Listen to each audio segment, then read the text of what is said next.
ከሰሞኑ በአሜሪካና በእስራኤል መካከል የሆነ መከፋፈል ችግሮችን እንዳሉ የሚያመላክቱ አይነት ነገሮችን እያየ ነው። ዶናልድ ትራምፕ ይቆጣሉ፣ ኔታንያሁን ይዘልፋሉ።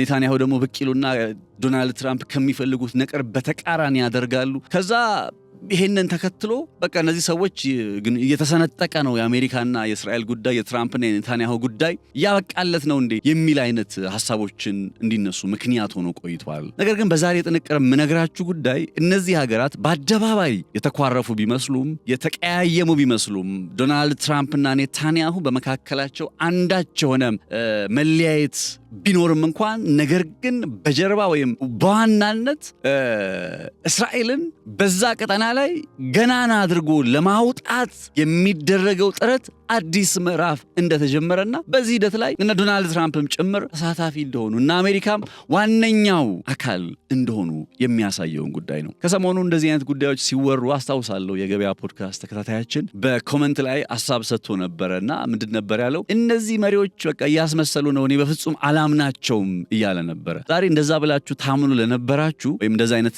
አስተሳሰብ ለነበራችሁ ትክክለኛው መረጃ ነው የምነግራችሁ። ለምን ልናምነው እንደማይገባ አይደለም ማመን ቀርቶ እንዲያውም ሌላ ለካ አዲስ የሆነ የአጋርነትና የትብብር ማዕቀፍ በአሜሪካና በእስራኤል መካከል እየተዘረጋ ነው። ይሄ የሚዘረጋው አካሄድ ደግሞ ሄዶ መጨረሻው ምንድን ነው?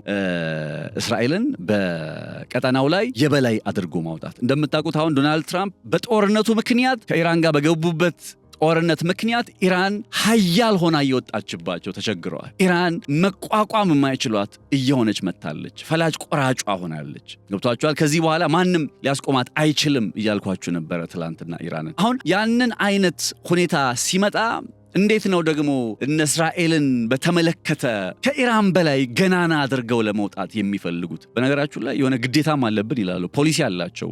ከመካከለኛው ምስራቅ ሀገራት ሁሉ እስራኤል ገና መውጣት አለባት፣ እስራኤል ጠንካራ ወታደራዊ ሊኖራት ይገባል በሚል ፖሊሲም አላቸው። ስለ ፖሊሲው ጉዳይ ከዚህ ቀደም በሌላ ጥንቅር ስላየን አልመለከትም። ነገር ግን እንደው ሐሳቡን ላንሳላችሁ ብዬ ነው። ምንድነው እየሰሩ ያሉት? ምንድነው ከጀርባ እነዚህ ሰዎች እስራኤልን የመካከለኛው ምስራቅ ገናና ለማድረግ ምንድነው እየወጣ ነው ያለው? በዚህ ሁኔታ ላይ እነ ኢራንስ ደግሞ እንዴት ነው እንግዲህ ሊታዩ የሚችሉት የሚለው ጉዳይ የዛሬ አበይት ትኩረት ይሆናል ማለት ነውና አብራችሁ እንድትሆኑ በአክብሮት ጋብዛለሁኝ። ነጻነት ላቀው ነኝ በገበያ ፖድካስት። ለእርሶም ለልጆም ይሆናል ውርስም እንዲሁም ቅርስ ነው።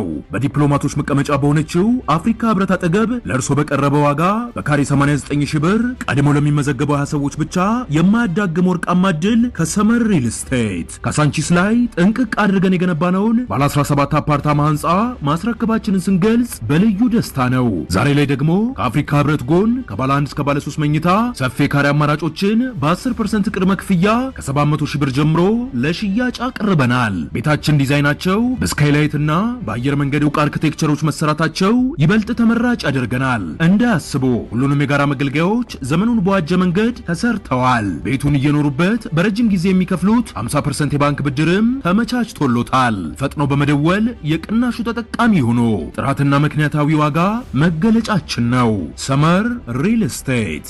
የአሜሪካው ፕሬዝዳንት ዶናልድ ትራምፕ እስራኤል ያው ከሂዝቦላ ጋር በሚያደርገው ጦርነት በርካታ ንጹሃን ዜጎችን እየገደለች ነው በሚል ማስጠንቀቂያ ሰጥተው ግለሰባዊ ኢላማዎችን ለማደን በሚል ሙሉ በሙሉ የመኖሪያ ህንፃዎችን እስራኤል ማፍረስ የለባትም የሚል አይነት ሐሳቦችን ሲሰጡ እንደነበር አይዘነጋም። በእስራኤል ወታደራዊ እርምጃ ላይ እንዲህ አይነት በጣም ጠንካራ ሊባል የሚቻል ነቀፌታ ሲሰነዝሩ ምናልባት ዶናልድ ትራምፕ ከቅርብ ጊዜ ወዲህ ይሄ መጀመሪያ ነው። እስራኤል ከሂዝቦላ ጋር በጣም ለረጅም ጊዜ እየተዋጋች ነው። እንዲሁም በርካታ ሰዎች እየተገደሉ ነው። ደግሞም አንድን ሰው ለማደን ወይም አንድን ሰው በምትፈልግበት ጊዜ የመኖሪያ ቤት ሙሉ ህንፃውን ማፍረስ የለባችሁም፣ ምክንያቱም በእነዚያ መኖሪያ ህንፃዎች ውስጥ ብዙ ሰዎች አሉ፣ በእርግጠኝነት ልነግራችሁ እችላለሁ ሁሉም የሂዝቦላ አባላት አይደሉም እያሉ ከቀናት በፊት የእስራኤል ባለስልጣናት መላው ሊባኖስን ስለማቃጠል በሚያወሩበት ጊዜ በዛ ሰዓት ላይ እንግዲህ እንደ መልስ ተደርጎ ሁሉም ሂዝቦላ አይደሉም የሚል አስተያየት ከዶናልድ ትራምፕ ነበር የተደመጠው። እንግዲህ አስተያየታቸው ዶናልድ ትራምፕ ራሳቸውን ከሁሉ በላይ የእስራኤል ቅርብ ወዳጅ አድርገው የሚያቀርቡ ፕሬዝዳንት ከመሆናቸው አንጻር ባልተለመደ ሁኔታ ግልጽ ትችት መምጣቱ እነ ኔታንያሁን አስደንግጧል። በእንደዚህ አይነት ሁኔታ የምንጊዜም የማትተካ አጋር የምትባለው አሜሪካን እያጡ የሚመስሉት ኔታንያሁ ታዲያ አሁን ቴል አቪቭ በዋሽንግተን ላይ ያላትን ጥገኝነት ለመቀነስ አዲስ እቅድ በኔታንያሁ አማካኝነት ይፋ አድርገዋል። የእስራኤሉ ጠቅላይ ሚኒስትር ቤንያሚን ኔታንያሁ እንደተናገሩት በሳቸው መንግስትና በአሜሪካ ፕሬዝዳንት ዶናልድ ትራምፕ አስተዳደር መካከል አለመግባባቶች ባሉበት በዚህ ወቅት እስራኤል ከውጭ ድጋፍ የምታገኘውን ጥገኝነት መቀነስና ገለልተኛ የጦር መሳሪያ ስርዓት መገንባት እንዳለባት ማሳሰባቸውን የአናዶሉ የዜና ምንጭ መረጃ ያመለክታል። በተያዘው ወይም በጉልበት በቁጥጥር ስር በዋለው የዌስት ባንክ አካባቢ ላይ ህገወጥ በሆነው የጉሽ ኤትዚዮን የሰፈራ መንደር ውስጥ ኮርስ ላይ ለሚገኙ የተጠባባቂ ተዋጊ ወታደሮች ጠቅላይ ሚኒስትሩ ንግግር ሲያደርጉ እስራኤል ከዋሽንግተን ያገኘችውን እርዳታ እንደምታከብር ገልጸው ነገር ግን የራሷን አቅም ማጠናከር እንዳለባት አሳስበዋል። ኔታንያሁ ከአሜሪካውያን ወዳጆቻችን እስራኤል ላገኘችው ድጋፍ ትልቅ አክብሮት አለኝ፣ ነገር ግን ከጥገኝነት መላቀቅና መገንባት አለብን፣ የራሳችንን ነፃ የጦር መሳሪያ ስርዓት መገንባት አለብን ማለታቸው በጣም ዓለም አቀፍ መገናኛ ብዙሃኖች እስራኤል በአሜሪካ ላይ ያላትን ጥገኝነት ወዲያ ልትል ነው በሚል አይነት መልኩ እንዲዘግቡት ምክንያት ሆኗል። ከጥገኝነት መላቀቅ አሉ ኔታንያሁ፣ ከጥገኝነት መላቀቅ የበለጠና የበለጠ ጥንካሬ መገንባት ዋናው የዚህ መንግስት ትኩረት መሆን አለበት እያሉ ነው አስተያየታቸውን የሰጡት። እስራኤል ምን ያክል ይህንን እቅዷን ታሳካለች ከሚለው በላይ ግን እርግጥ እስራኤል በአሜሪካ ላይ ያላትን ጥገኝነት መቅረፍ ስትል ከልቧ ነውን የሚለው መሰረታዊ ጥያቄ ነው። ምክንያቱም በአደባባይ ከጥገኝነት እንላቀቅ እያሉ እነ ኔታንያሁ ሲናገሩ ብንሰማም ከጀርባ ግን የቴል አቪቭ ሰዎች ላለፉት 10 ዓመታት የዘለቀ የትብብር ስምምነትን ለማስቀጠል አዲስ መንገድ እየቀየሱ መሆኑን መረዳት ይቻላል። እስራኤል በአሜሪካ ላይ ያላት ጥገኝነትን ልቀንስ ብትል እንኳ በነገራችሁ ላይ ልቀንስ ብትል አሁን ኔታንያሁ እንደሚሉት በአሜሪካ ላይ ያለንን ጥገኝነት እንቀንስ ቢሉ እንኳን አልጋ ባልጋ ይሆንላቸው።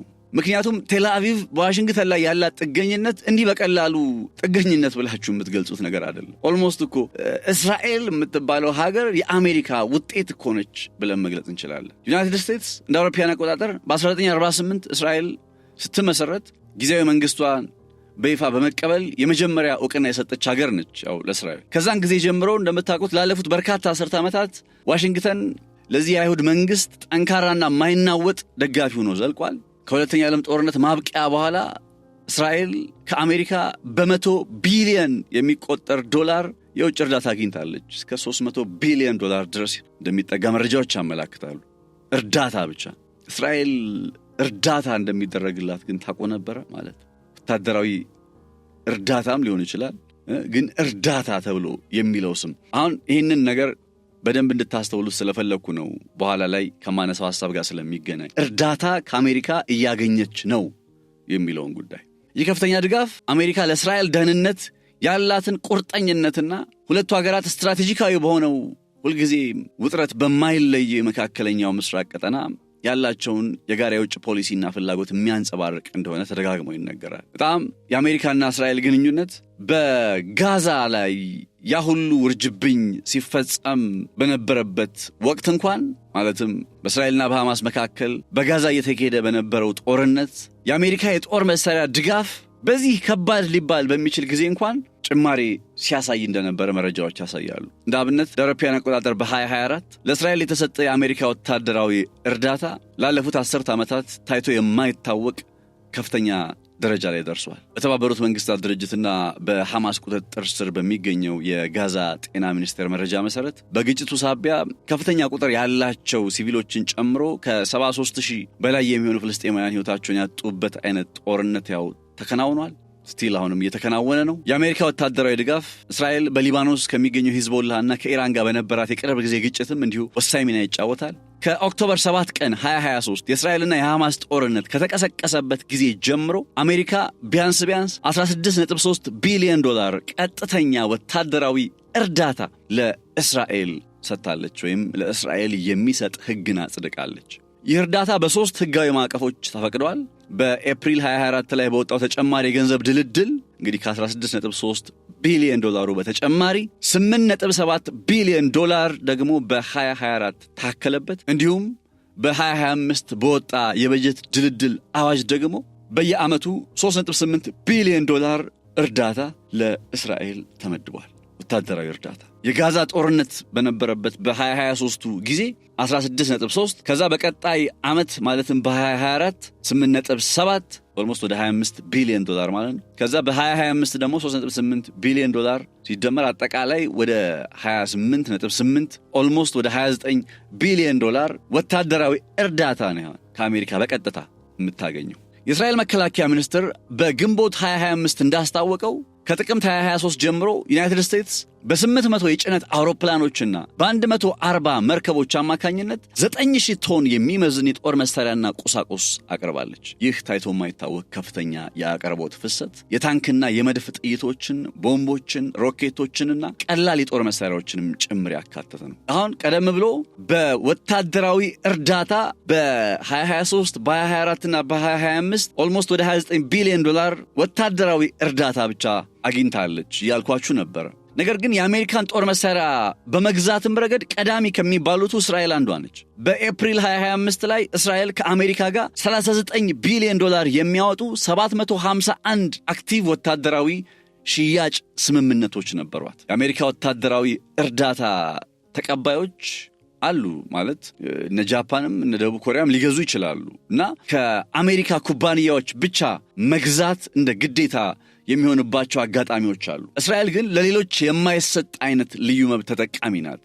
እስራኤል ከተሰጣት የወታደራዊ እርዳታ በጀት ላይ የተወሰነውን ወገን እዛው እስራኤል ውስጥ ካሉ የመከላከያ ኩባንያዎች የጦር መሳሪያ ለመግዛት እንድትጠቀምበት ይፈቀድላታል። እስራኤል የሐማስ ጦርነት ከመጀመሩ በፊት በነበሩ ዓመታት የአሜሪካ እርዳታ ከእስራኤል አጠቃላይ የመከላከያ በጀት ውስጥ 20% ያህሉን ይሸፍን ነበር ይባላል። ከሐማስ ጋር ጦርነት ከተገባደደ ወዲህ ደግሞ ከ30 እስከ 35% ድረስ ጭማሪ አሳይቷል የሚሉ ማለትም የእስራኤል ወታደራዊ በጀት በዚህ ደረጃ በአሜሪካ የመከላከያ እርዳታ በጀት ይሸፈናል እንደማለት ነው። በአሁኑ ወቅት የአሜሪካና እስራኤል የሚሳኤል ፕሮግራሞች አሏቸው። እንደምታውቁት በየዓመቱ 500 ሚሊዮን ዶላር ትመድባለች አሜሪካ። በዚህ አማካኝነት እስራኤል የምትጠቀምባቸው እንደ አይረን ዶም፣ ዴቪድ ስሊንግ፣ አሮ 2፣ አሮ 3፣ አይረን ቢም የመሳሰሉ የመከላከያ ስርዓቶችን በጋራ ያለማሉ። እርግጥ ነው አይረን ዶም ሙሉ በሙሉ መጀመሪያ በእስራኤሎች አማካኝነት የበለጸገ አይነት ቴክኖሎጂ ነበር። ኋላ ላይ ግን የአሜሪካ ኩባንያዎችም ተቀላቅለውታል፣ አብረው መስራት ጀምረዋል። ከ2014 ጀምሮ የምርቱ ሂደት አጋር ሆናለች አሜሪካ። ዴቪድ ስሊንግ እንዲሁም የአሮ መከላከያ ስርዓቶች በእስራኤልና በዩናይትድ ስቴትስ በጋራ የለሙ ናቸው። የአይረን ቢም ፕሮጀክት ደግሞ በእስራኤል ኩባንያዎች የተጀመረ ቢሆንም በኋላ ላይ ግን ሎኪድ ማርቲን የተሰኘው የአሜሪካ ተቋራጭ ድርጅት በምርት ሂደቱ ላይ ተቀላቅሏል።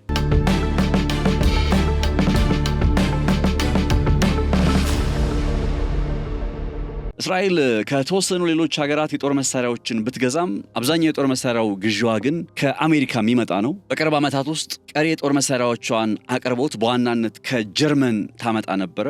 ይሁን እንጂ ከነሐሴ 2025 ወዲህ የጀርመን መንግስት ጦር መሳሪያዎቹ በጋዛ ጦርነት ላይ ጥቅም ላይ ሊውሉ ይችላሉ በሚል ማዕቀብ ሊያደርግ ወይም ወታደራዊ ቁሳቁሶችን ማቅረብ እንደሚያቆም አስታውቋልና ይህ ጉዳይ ዞሮ ዞሮ አሁንም አሜሪካ በመጪዎቹ ዓመታት የእስራኤል ዋነኛ የጦር መሳሪያ አቅራቢ ሆና እንደምትቀጥል የሚያረጋግጥ ሌላ ጉዳይ ነው። ይሄ ጉዳይ ባይ ዘ ዌይ አሜሪካና የእስራኤል ጉዳይ በፖሊሲ ጭምር የተደገፈ ነው። ጥራት ተኮር ወታደራዊ ብልጫ ብለን ልንገልጸው እንችላለን።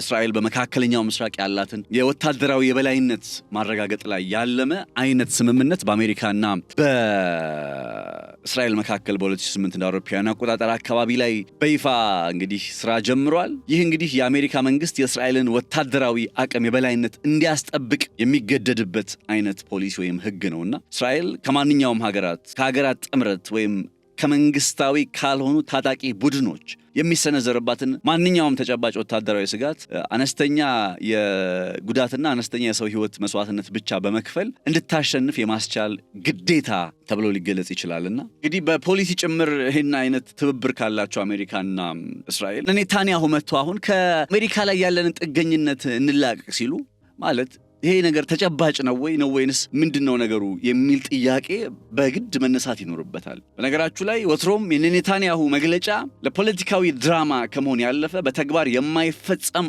አይነት መሆኑን ልታውቁ ትፈልጋለሁ። ኔታንያሁ በአደባባይ ባይናገሩትም እንኳን ወይም ከላይ አሜሪካ ላይ ያለንን ጥገኝነት እንቀንስ እያሉ ቢለፍፉም ከጀርባ ግን ነገሩ ከአጋርነት ወደ መከላከያ ውህደት የሚያድግና አዲሱ የአሜሪካ እስራኤል ስትራቴጂካዊ ትብብር ተብሎ የሚገለጽ የጀርባ ሚስጥር ነው። ይህን ስትራቴጂ ተፈጻሚ ለማድረግ በአደባባይ የሚዛለፉት ዶናልድ ትራምፕ ይሁንታ ሰጥተውበት ጭምር አገራቱ ማለትም ዩናይትድ ስቴትስ እና እስራኤል ለሚቀጥሉት 10 ዓመታት የሚቆይ የመከላከያ የጋራ መግባቢያ ስምምነት MOU በአዲስ መልክ ለመደራደር ዝግጅቶቹ ተጧጡፈዋል። የእስራኤል ባለስልጣናት የአሜሪካን ወታደራዊ እርዳታ ቀስ በቀስ ለማስቀረት እንደሚፈልጉ በይፋ ሲናገሩ ብንሰማም ይህ አቋማቸውም አሜሪካ ለእስራኤል የምታደርገውን ወታደራዊ ድጋፍ ሊያበቃ ነው፣ ሊያከትም ነው፣ እስራኤል ብቻዋን ልትቀር ነው የሚል አይነት አንድምታ ሊሰጥ ቢችልም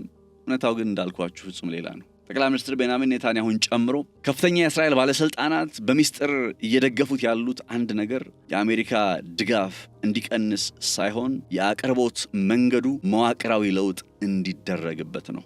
ይህኛውን ጉዳይ ልድገመው ግድ የላችሁም። የአሜሪካ እርዳታ እንዲቀንስ ሳይሆን የአቅርቦት መንገዱ መዋቅራዊ ለውጥ እንዲደረግበት ነው። ለምን? ይህ በቢሊየን የሚቆጠረው በውጭ ጉዳይ መስሪያ ቤት በኩል የሚሰጠው የውጭ እርዳታ አሁን አሜሪካ ለእስራኤል እርዳታ ስትሰጥ እርዳታውን የምትሰጠው በውጭ ጉዳይ መስሪያ ቤት በኩል ነው። ቢሊየን ዶላሮቹ ወደ እስራኤል በእርዳታ መልክ የሚሄዱት አሁን በቢሊየን የሚቆጠረው የውጭ ጉዳይ መስሪያ ቤት በኩል የሚሰጠውን የውጭ እርዳታ በቀጥታ ወደ ፔንታጎን የአሜሪካ መከላከያ ሚኒስቴር ወደ ፔንታጎን የግዢ አካውንቶች፣ የኢንዱስትሪ አጋርነቶችና የመከላከያ አቅርቦት መስመሮች እንዲዛወሩ ማድረግ ነው። ገንዘቡ አይቀንስም፣ መጠኑ አይቀንስም። አሜሪካ ለእስራኤል የምታደርገውን ድጋፍ አትቀንስም። ነገር ግን ድጋፉን የምታደርግበት መንገድ ይቀየራል። ቀድሞ በውጭ ጉዳይ መስሪያ ቤት የነበረው አሁን በመከላከያ ሚኒስቴር ወይም በፔንታጎን አማካኝነት እንዲገባ እንዲንቀሳቀስ ይፈልጋል። ይህ ሽግግር ለምን አስፈለገ ልትሉ ትችላላችሁ። እስራኤል እርዳታ ከሆነም ድጋፍ ከሆነ በየትንፍጩ ዱቄቱን አምጩ በሚለው ሴንስ ምን እንደዚህ መቀየሩ ሽግግሩ ለምን አስፈለገ ሊያስብል ይችላል። የሽግግር ግንኙነቱን ማለትም አሜሪካና እስራኤል ያላቸውን አሁን ትብብር ከብዙ ነገር ያድነዋል። አንደኛ በይፋ ተጠያቂነት እንዲኖረው የሚያደርጉትን የፖለቲካና የዲፕሎማሲያዊ ቁጥጥር ስርዓቶች ያስቀራል። አሁን አይታችሁ ከሆነ የአሜሪካ ኮንግረስ ጭምር ለእስራኤል በሚደረግ ድጋፍ ላይ ክርክሮች አሉ። ቁጥጥሮቹ ቀላል አይደሉም። የፖለቲካና የዲፕሎማሲያዊ ጫናዎቹ ቀላል አይደሉም። አሁን በቀጥታ ወደ ፔንታጎን ከገባ ግን ነገሩ ወደ ኮንግረስ ወይም ወደ ሆነ ፖለቲካዊና ዲፕሎማሲያዊ ጫና የሚጋለጥበት ሁኔታ የለም። ስለዚህ ያንን ነገር ያስመልጥላቸዋል።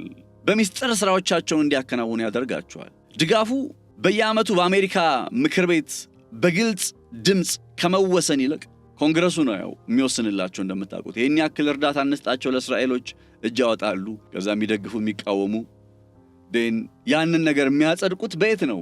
በኮንግረስ ውስጥ ነው። በአሜሪካ ምክር ቤት ውስጥ ነው። በድምፅ ነው የሚወሰንላቸው በየዓመቱ።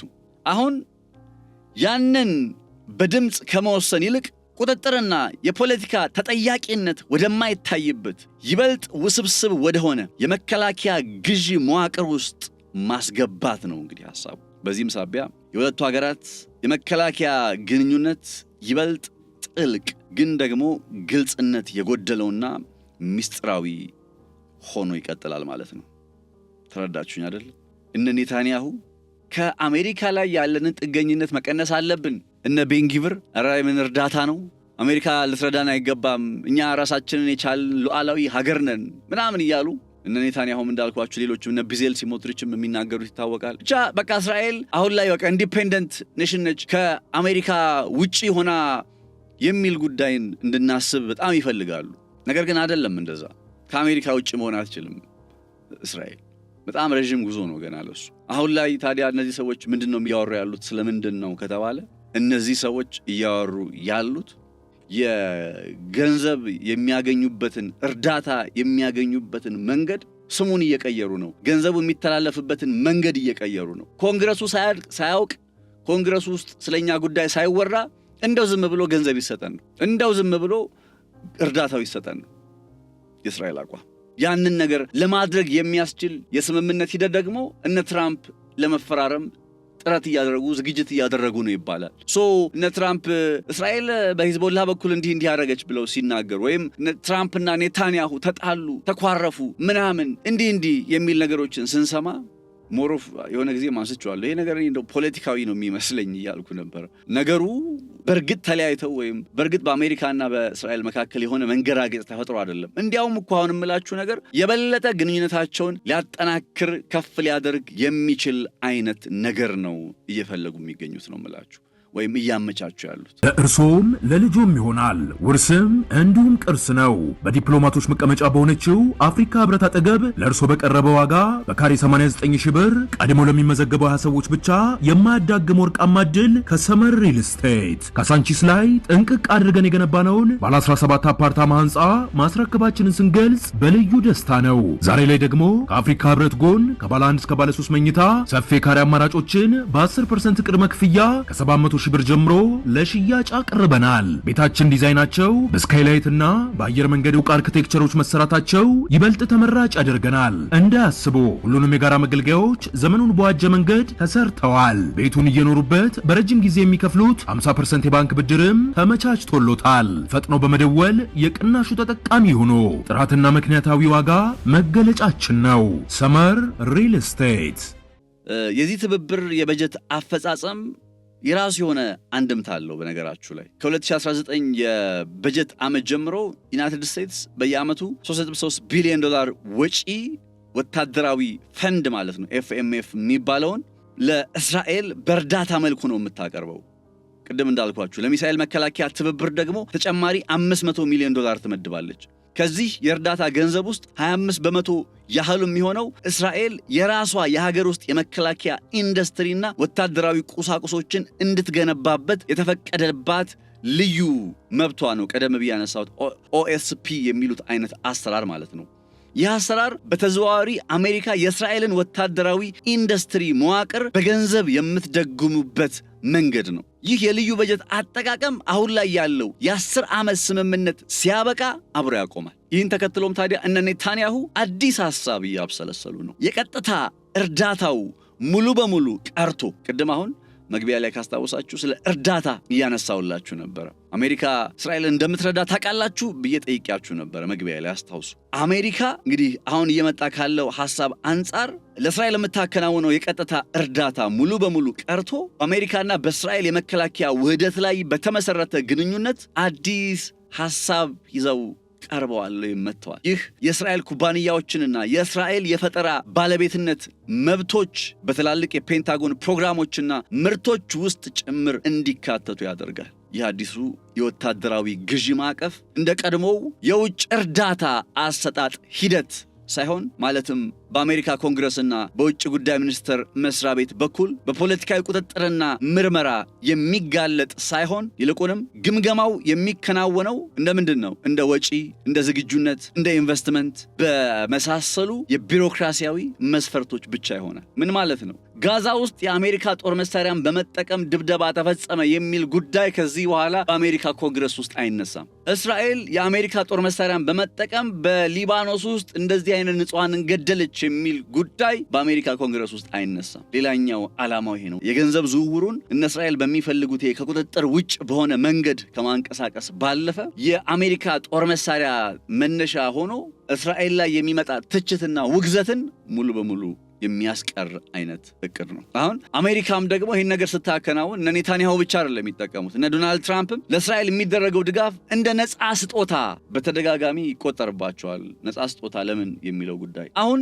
ያንን ትችት ለማምለጥ ምንድነው የሚያደርጉት? የአሜሪካ ወታደራዊ ዝግጁነት የትብብር ማዕቀፍ ማለት ነው፣ የኢንዱስትሪ አቅምን መገንባት፣ የሥራ ዕድልን ማሳደግ በመሳሰሉት ኢንቨስትመንት ዘርፎች ላይ እየተሳተፍን ነው እንጂ ለእስራኤል ገንዘብ በነፃ እየሰጠን አይደለም ወይም እርዳታ እየሰጠን አይደለም በሚል ምክንያት ፍሬም ተደርጎ ሊቀርብ ይችላል ማለት ነው። ለዚህ ነው የአሜሪካና የእስራኤል ወታደራዊ ግንኙነት አዲስ ምዕራፍ ይጀምራል ወይም ከቀጥታ እርዳታ ወደ መከላከያ ውህደት ይሸጋግራል እንጂ እስራኤል ከአሜሪካ ጥገኝነት ትወጣለች ማለት እንደ ዘበት ተደርጎ ሊቆጠር የሚችለው። የእስራኤል ባለስልጣናት ከአሜሪካ የሚሰጣቸው የቀጥታ ወታደራዊ እርዳታ ደረጃ በደረጃ ለማስቀረት ፍላጎት እንዳላቸው በይፋ መግለጻቸውን ተከትሎ ጉዳዩ የእስራኤል ኢኮኖሚያዊ ጥንካሬ እንደ እስራኤል እኮ በራስ መተማመኗ በጣም አስገራሚ ሆኗል ምናምን ተደርጎ ተወስዶ ነበረ። ሆኖም ቀደም ብሎ እንዳብራራውላችሁ ግን ከጀርባ ያለው እውነታ እርዳታውን ሙሉ በሙሉ ማቆም ሳይሆን የአሜሪካ ድጋፍ የሚቀርብበትን ህጋዊና መዋቅራዊ መንገድ መቀየር እንደሆነ እንድታውቁት ፈልጋለሁ። የኔታንያሁ እርዳታን የማስቀረት መግለጫ በነገራችሁ ላይ አሁን ኔታንያሁ ጥገኝነትን መቀነስ አለብን፣ እርዳታ ማስቀረት አለብን የሚል መግለጫ ለአሜሪካም ለእስራኤልም የሚስማማ ነው። ለዛ ነው መግለጫዎቹ ተደጋግመው እየተሰሙ የሚገኙት። እርዳታ የሚለውን ስም የሚጠሉ የአይሁድ ብሔርተኞች አሉ። ቅድም እንዳልኳችሁ እስራኤል ከአሜሪካ ለምንድን ነው የምትረዳው? እርዳታ የሚለው ቃል ነው ይሄ ለሶስተኛው ዓለም ነው እንጂ እርዳታ ለእስራኤል እንዴት እርዳታ ይከናወናል? ለግብጽ እርዳታ ተብሎ ለእስራኤልም እንዴት እርዳታ ይባላል? ይሄ ስሙን ገና ሲሰሙ የሚቀፋቸው የአይሁድ ብሔርተኞች አሉና እነዛ ሰዎች የሆነ የብሔር ኩራታቸውን ኢጓቸውን ለማስታመም እንግዲህ ምን ያክል ተጽዕኖ ፈጣሪ እንደሆኑ አስቧቸው። እንደዚህ ሰዎች የነሱን ኢጎ ለማስታመም የውጭ እርዳታን የሚለው ቃል አሁን በኢንቨስትመንት ስም፣ በትብብር ስም፣ በውህደት ስም ይቀየራል ማለት ነው። ይሄ ለእስራኤሎቹ ነው። ለአሜሪካዎችስ ምን ይጠቅማል ከተባለ ቀደም ብዬ እንዳልኳችሁ እንዴት ነው ለእስራኤል እርዳታ የምንሰጠው እያሉ በጣም ብዙ ጉዳዩን የሚያብጠለጥሉ ጉዳዩን የሚያነሱ የሚጥሉ የአሜሪካ ኮንዘርቫቲቭ ቀኝ ዘመሞችን ደስ ለማሰኘት ጥቅም ላይ ይውላል ተብሎ ይታመናል። እንዲሁም የአሜሪካ እርዳታ እስራኤልን ለፍልስጤማውያን አያያዟ ላይ ተባባሪ እያደረጋት ነው በሚል ለሚመጣው ክስ ላይ አሜሪካ ተጠያቂ አትሆንም። ኢንቨስትመንትን ያደረገችው ገብቷችኋል። አሁን ለምትፈልገው እኔ ከእስራኤል መከላከያ ዲፓርትመንት ጋር ኢንቨስትመንት ነው ያደረኩት፣ ኢንዱስትሪያል ኢንቨስትመንት፣ የሥራ ዕድል ኢንቨስትመንት የመሳሰሉት በዛ ኢንቨስትመንት ውስጥ የመጡ ነገሮችን አውቶኖመስሊ ወይም ራሳቸውን በቻለ መልኩ የመጠቀም ጉዳይ የነሱ የእስራኤሎቹ ጉዳይ ነው፣ አይመለከትም የሚል አይነት ማለት ነው። ትብብራቸው የበለጠ የሚያጠናክራቸው ነው፣ የበለጠ የሚያዋሃዳቸው፣ የበለጠ የሚያበረታቸው፣ በተለይ ለእስራኤልን የበለጠ ጠንካራ የምትሆንበት መንገድ ነው እየቀየሱ ያሉት እንጂ እሱንም በአሜሪካ ላይ እንደተንጠለጠለች ሆና የበለጠ ጠንካራ የምትሆንበትን መንገድ ነው እየፈለገች ያለችው። እንደሚሉት ጥገኝነትን መላቀቅ ሳይሆን አሁን እስከዛሬ በአደባባይ ነበረ ጥገኝነቱ አይደል? አሁን ምስጢራዊ ጥገኝነት ብለን ልንገልጸው ወደምንችለው ምዕራፍ እየተሸጋገሩ ነው። የአዲስ ስምምነት እንግዲህ ወደ ተግባር የሚመጣ ከሆነ በጣም ብዙ ነገሮችን እንመለከታለን።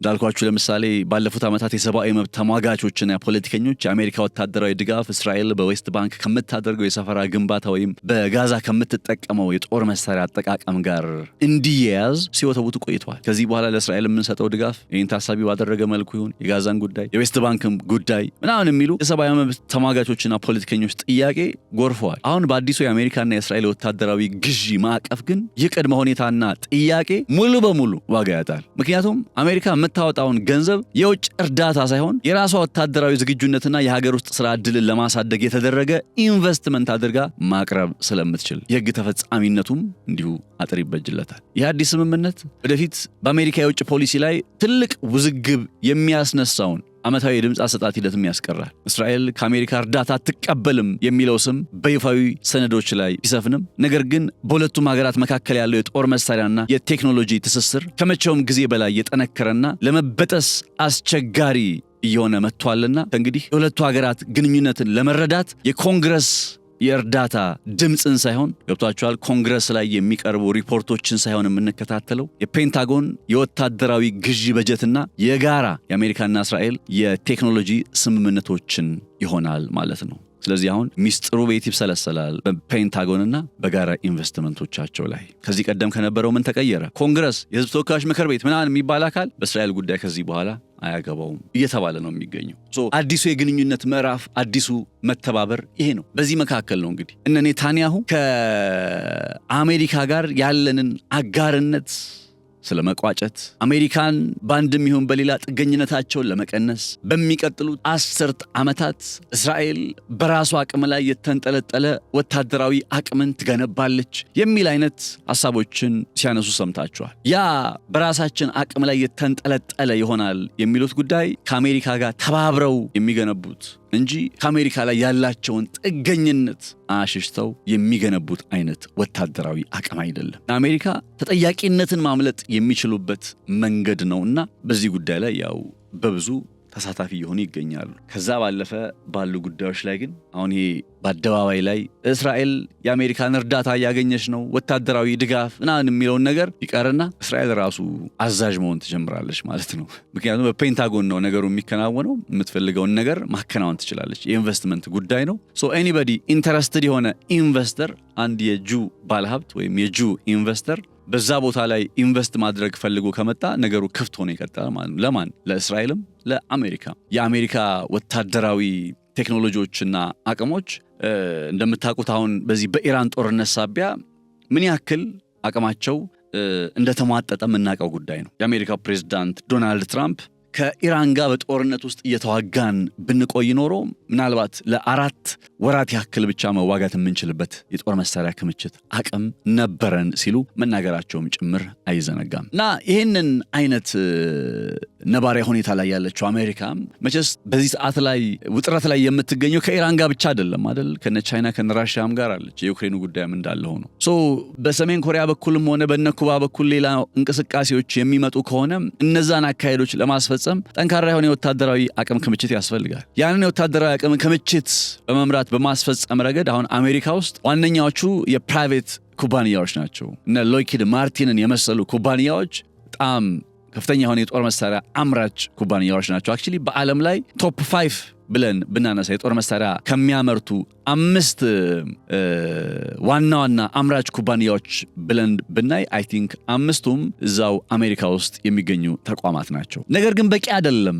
በዓለማችን ላይ በፕራይቬት ደረጃ ቶፕ 5 ውስጥ ያሉ የአሜሪካ ጦር መሳሪያ አምራች ኩባንያዎች አሁን አሜሪካ ከኢራን ጋር በነበራት ጦርነት ላይ ግን በበቂ ሁኔታ ምን አላቀረቡም? ጦር መሳሪያ አላቀረቡም። የጦር መሳሪያ ክምችቱ ከ4 ወር በላይ የማያዘልቅ ሆኗል። ታስታውሱ ከሆነ እነ ዋሽንግተን ፖስት ወራት ወይ ከሳምንታት በፊት እስራኤልን ከኢራን ቦምብና ጥቃቶች፣ ሚሳኤሎች፣ ባላስቲክና ክሩዝ ሚሳኤል እንዲሁም ድሮኖች ለመጠበቅ 200 የሚሆነ የታድ ሚሳኤሎችን ሲተኩስ እስራኤል ግን በአንጻሩ የምትተኩሰው ከ100 እስከ 120 ብቻ ነበረ ተብሏል። አብራችሁ ስለነበራችሁ ከልብ አመሰግናለሁኝ። ነጻነት ላቀው ነበርኩኝ በገበያ ፖድካስት። መልካም ጊዜ፣ መልካም ቆይታ ይሆንላችሁ። ለእርሶም ለልጆም ይሆናል ውርስም እንዲሁም ቅርስ ነው።